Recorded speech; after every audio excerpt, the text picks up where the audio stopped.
வணக்கம், welcome to orange candy. நம்ம இன்றைக்கி பார்க்க போகிற ரெசிபி வந்து இன்ஸ்டன்ட் நூடுல்ஸ் வச்சு சைனீஸ் ஸ்டைல் நூடுல்ஸ் வந்து எப்படி பண்ணுறதுன்னு வாங்க பார்க்கலாம். ஸோ ஹக்கா நூடுல்ஸ் இல்லாத போது டக்குன்னு வந்து நம்ம இன்ஸ்டன்ட் நூடுல்ஸ் இந்த ரெசிபிக்கு வந்து நீங்கள் எந்த இன்ஸ்டன்ட் நூடுல்ஸ் வேணாலும் யூஸ் பண்ணிக்கலாம். மார்க்கெட்டில் நம்மளுக்கு கிடைக்கிற மேகி, இப்பி எந்த நூடுல்ஸ் வேணாலும் இந்த ரெசிபிக்கு யூஸ் பண்ணிக்கலாம். ஸோ வாங்க இன்ஸ்டன்ட் நூடுல்ஸ் வச்சு சைனீஸ் ஸ்டைல் நூடுல்ஸ் எப்படி சேர்த்துன்னு வாங்க பார்க்கலாம். சேர்த்துக்கு தேவையான பொருள் செய்முறை என்னென்னு வாங்க பார்க்கலாம். இதுக்கு வந்து நான் வந்து 3 பேக்கெட் வந்து நூடுல்ஸ் எடுத்திருக்கேன். ஃபஸ்ட்டு ஸ்டெப் வந்து நம்ம நூடுல்ஸ் வந்து வேக வச்சு எடுத்துக்கணும். ஸோ அதுக்கு வந்து ஒரு பாத்திரத்தில் வந்து தண்ணி சேர்த்துக்கலாம். ஸோ ஒரு பேக்கெட்டுக்கு வந்து 1.5 கப் தண்ணினா 3 பேக்கெட்டுக்கு வந்து 4.5 கப் அளவுக்கு வந்து தண்ணி வந்து நான் மெஷர் பண்ணி ஒரு பவுலில் வந்து சேர்த்துக்கிறேன். தண்ணி வந்து நல்லா கொதிக்க விட்டுடலாம். நம்ம இப்போ பாருங்க, தண்ணி வந்து நல்லா சுட்டுருச்சு, நல்லா கொதிக்க ஆரம்பிச்சிச்சு. இந்த ஸ்டேஜில் வந்து நான் எடுத்து வச்சுருக்க 3 பேக்கெட் மேகியை வந்து 2 பாதியாக வந்து உடச்சி சேர்த்துக்கலாம். ஸோ இதுக்கு வந்து எந்த இன்ஸ்டன்ட் நூடுல்ஸ் யூஸ் பண்ணுறீங்களோ அது வந்து 2 பாதியாக உடச்சி இதில் சேர்த்துக்கோங்க. சேர்த்துட்டு இது வந்து ரொம்ப வந்து உடச்சி விடாதீங்க. அது பாருங்கள், அது வெந்துருச்சுன்னா அதுவாகவே வந்து இந்த மாதிரி தனித்தனியாக பிரிஞ்சு வந்துடும். ஸோ நீங்கள் அது வந்து அப்பப்போ வந்து உடச்சி விடணும், குத்தி விடணும்னு அவசியம் கிடையாது. அது தானாகவே வெந்தோன்னே இந்த மாதிரி வந்து தனித்தனியாக பிரிஞ்சு வந்துடும். ஸோ இது வந்து நல்லா ஒரு 80% அளவுக்கு வந்து நல்லா வேகணும். 100% ஃபுல்லாக வந்து நல்லா வெந்து சாஃப்டாக ஆகக்கூடாது. இது பாருங்கள், நல்லா ஒரு 80% வெந்துருச்சு. இது வந்து கையில் எடுத்து கிள்ளி பார்த்தாலே நம்மளுக்கு தெரியும். ஸோ இது வந்து நல்லா ஒரு 80% வெந்திருக்கு. ரொம்ப வெந்து சாஃப்ட் ஆகிற ஸ்டேஜுக்கெலாம் வந்து வேக வைக்காதீங்க, 100%லாம் வேக வைக்காதீங்க. அடுத்ததாக வந்து நம்ம வேக வச்ச நூடுல்ஸை வந்து நல்லா வந்து அதில் இருக்கிற தண்ணியெலாம் வந்து வடிகட்டி எடுத்துடலாம் இந்த மாதிரி ஒரு ஃபில்டரில். ஸோ அது தண்ணி நம்மளுக்கு தேவையில்லை. இது மேலே வந்து 1 கப் அளவுக்கு வந்து சில்லுன்னு தண்ணி வந்து நம்ம மேலே ஊற்றிக்கலாம். இப்போ தண்ணிலாம் நல்லா இருத்ததுக்கப்புறம் நம்ம இது மேலே வந்து 1 ஸ்பூன் அளவுக்கு வந்து எண்ணெய் சேர்த்துக்கலாம். இந்த மாதிரி பண்ணால் நம்ம நூடுல்ஸ்லாம் வந்து ஒட்டாமல் நல்லா உதிரியாக இருக்கும். ஸோ பாருங்கள், நல்லா வந்து எண்ணெய் சேர்த்துட்டு மிக்ஸ் பண்ணி விட்டுருக்குங்க. அடுத்ததாக வந்து ஒரு கடாயில் வந்து நம்ம 2 ஸ்பூன் அளவுக்கு வந்து எண்ணெய் சேர்த்துக்கலாம். எண்ணெய் வந்து நல்லா சூடாகணும். அதில் வந்து 1 ஸ்பூன் அளவுக்கு வந்து பொடியாக நறுக்குன்னா பூண்டு சேர்த்துக்கலாம். கூட வந்து 1 பச்சை மிளகா வந்து பொடியாக நறுக்கி சேர்த்துக்கலாம். பூண்டோட பச்சை வடை போகிற வரைக்கும் ஸ்லைட்டாக வந்து வதக்கிக்கலாம் நம்ம. அடுத்ததாக வந்து இதில் வந்து ஒரு பாதி வெங்காயம் வந்து நீட் வாட்டத்தில் நறுக்கி சேர்த்துக்கலாம்.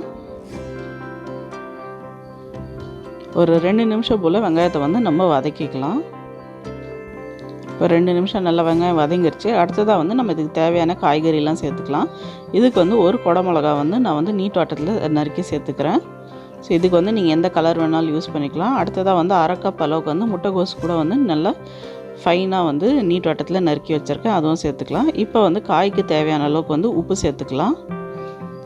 ஃப்ளேம் வந்து ஹை வச்சுக்கோங்க. இந்த ஸ்டேஜில் ஹையாக வச்சுட்டு நல்லா ஒரு 2 நிமிஷம் போல் காயெல்லாம் வந்து ஹை ஃப்ளேமில் வச்சு வதக்கிக்கோங்க. இது வந்து நம்ம காயோட ராஸ்மெல் மட்டும் தான் போகணும். காய் வந்து ரொம்ப வதங்கி சாஃப்டாலாம் ஆகக்கூடாது. ஸோ அதோட பச்சை வாடை போகிற வரைக்கும் 2 நிமிஷத்துக்கு நல்லா ஹை ஃப்ளேமில் வச்சு வதக்கிக்கலாம். ஒரு 2 மினிட்ஸ் ஆகிடுச்சு. இப்போ இதுக்கு தேவையான சாஸ் சேர்த்துக்கலாம். இதுக்கு வந்து 1 ஸ்பூன் அளவுக்கு வந்து வினிகர் சேர்த்துக்கலாம். இது கூட வந்து 3 ஸ்பூன் அளவுக்கு வந்து டார்க் சோயா சாஸ் சேர்த்துக்கலாம்.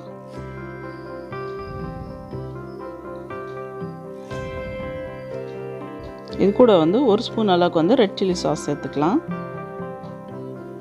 அடுத்ததாக வந்து நம்மளுக்கு அந்த நூடுல்ஸ் கூட வர டேஸ்ட் மேக்கரை வந்து இதில் சேர்த்துக்கலாம். ஸோ நான் 3 பேக்கெட்னால 3 பேக்கெட் டேஸ்ட் மேக்கரும் இதில் வந்து சேர்த்துக்கிறேன். ஸோ நீங்கள் எத்தனை பேக்கெட் யூஸ் பண்ணுறீங்களோ அதுக்கேற்ற மாதிரி அதில் வர எல்லா டேஸ்ட் மேக்கர் பேக்கெட்ஸையும் வந்து இதில் வந்து சேர்த்துக்குங்க.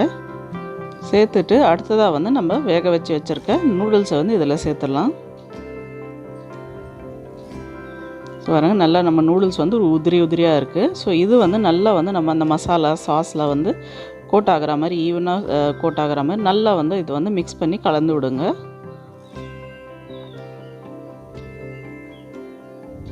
%100% நல்லா சாஃப்டாக வேக வச்சிட்டிங்கன்னா நூடுல்ஸ் வந்து ஒன்றுக்கு ஒன்று ஒட்டிக்கும். இந்த மாதிரி உதிரியாக இருக்காது. ஸோ அது வந்து நல்லா தனித்தனியாக இந்த மாதிரி நூடுல்ஸ் மாதிரி தெரியாது. ஸோ வேக வைக்கும் போது கரெக்டாக வந்து 80% ஸ்டேஜில் வந்து வேக வச்சுக்கோங்க. இப்போ பாருங்கள், இது வந்து நல்லா மிக்ஸ் பண்ணியாச்சு. சூப்பராக வந்து நம்ம சைனீஸ் ஸ்டைலில் வந்து நூடுல்ஸ் ரெடி ஆகிடுச்சு. வாங்க இது வந்து நம்ம சர்வ் பண்ணிடலாம். இப்போ பாருங்கள், சூப்பரான டேஸ்டியான ரொம்ப ஈஸியாகவும் குயிக்காக வந்து நம்மளுக்கு ஹக்கா நூடுல்ஸ் இல்லாத போது இன்ஸ்டன்ட் நூடுல்ஸ் வச்சே வந்து நம்ம டக்குன்னு வந்து ஒரு சைனீஸ் ஸ்டைல் நூடுல்ஸ் வந்து வீட்டில் ரெடி பண்ணிட்டோம். பாருங்கள், பார்க்கறதுக்கு எவ்வளோ அருமையாக இருக்குது. கண்டிப்பாக இந்த ரெசிபி ட்ரை பண்ணி பாருங்கள். உங்களுக்கும் பிடிக்கும்னு நினைக்கிறேன். ட்ரை பண்ணி பார்த்துட்டு எப்படி இருந்துச்சுன்னு வந்து கமெண்ட் செக்ஷனில் சொல்லுங்கள். அப்புறம் இந்த வீடியோ உங்களுக்கு பிடிச்சிருந்தா லைக் பண்ணுங்கள், ஷேர் பண்ணுங்கள். அப்புறம் மறக்காமல் எங்கள் சேனல் ஆரஞ்ச் கேண்டிக்கு சப்ஸ்கிரைப் பண்ணுங்கள். கூட வந்து பெல் ஐக்கன் ப்ரெஸ் பண்ணாமல் இருக்காதீங்க. அப்போ தான் எங்கள் சேனலோட உடனடி நோட்டிஃபிகேஷன் உங்களுக்கு வரும். நன்றி, வணக்கம்.